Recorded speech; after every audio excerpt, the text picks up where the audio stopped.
Hello everyone. Today I want to show a game I played in 2018 in the Delhi International Open tournament. Either black pieces, and it's actually a fairly short game. I was quite proud of my tactical awareness in this game, so that's why I'm showing this particular game. So it starts with e4. I replied with c5, knight f3, and d6.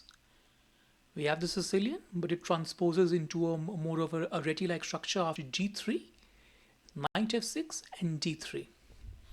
So not at all like any open Sicilian game at all. Played g6, bishop g2, and bishop g7. Both sides fianchetto the bishops, and we both castle. Rook to e1 and knight c6. c3, preparing d4, and bishop d7, d4, 3-4, and cd4. Here I thought a bit. I realized that my opponent was trying to get a pawn on e5 to dislodge my knight and probably create some pressure down the d file with his queen on attacking the d7 bishop, and I calculated it correctly here.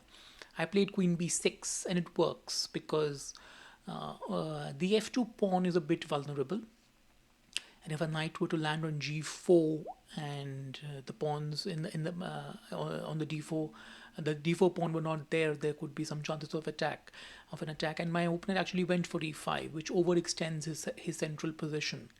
He probably thought he's winning a piece because after d into e5 and d into e5, the f6 knight has to move, and the bishop on d7 is undefended. But that's exactly what I wanted and what I had calculated, and this made me think of the game between Gurgenidze and Mikhail Tal.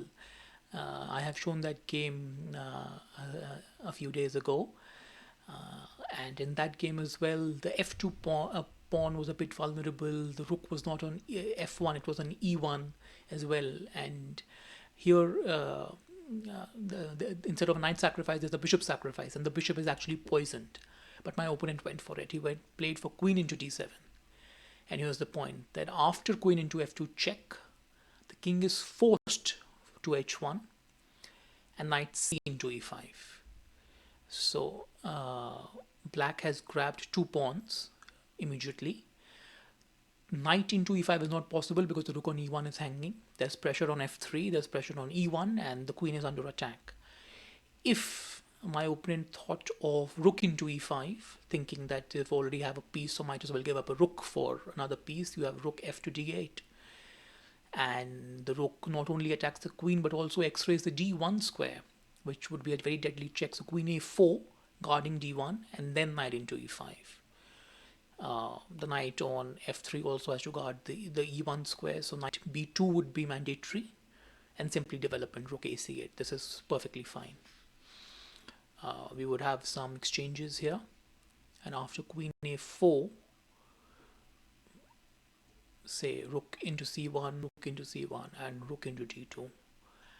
Black has two extra pawns here, so black is doing perfectly fine, is doing quite well, really. So rook into e5 doesn't work, so my opponent went back with the queen. This doesn't help either, so knight into f3 was the wonderful move, that we grab the piece back, and there is no time to grab the queen, because if queen into f2, knight into f2 is a wonderful smothered checkmate. So after knight into f2, bishop into f3 is forced, and queen into f3. Black is ahead by two pawns. The material otherwise is equal, except that black has two extra pawns. So this is why the d7 bishop was poisoned. My opponent could have played king g1, but decided to give up the queen just to exchange queens, which doesn't help him. It helps me because I'm ahead in material. I swapped queens. There was another move here, knight into f2 check, and after king g1, then swapping queens, because this allows for knight d3, putting pressure on the rook, the bishop, and the b2 pawn, and after rook d1, knight into b2.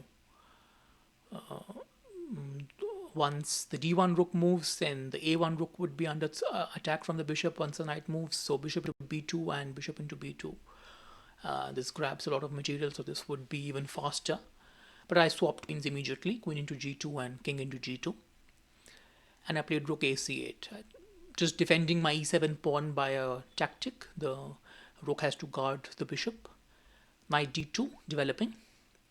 And now e6. Knight e4, making room to develop the bishop now, but rook c2. The rook infiltrates on the second rank and forces, and my opponent for some reason decided to go up.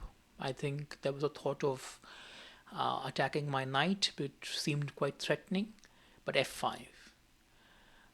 The knight and the rook both look at the f2 square, so the knight on e4 really can't move, and I'm not really threatening to win a piece on e4 because my own knight on g4 is hanging. But for some reason, my opponent allowed me a wonderful checkmate idea. He played knight g5, and I'm sure you can spot it. Rook f2 is checkmate. So, but all of this begins at the crucial moment that I played queen b6 here and I allowed e5.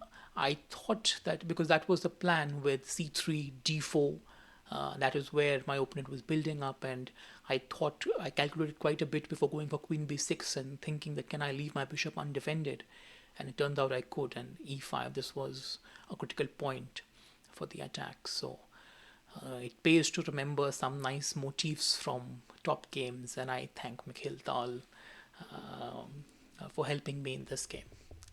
Thank you all for watching. I'll see you soon with the next game.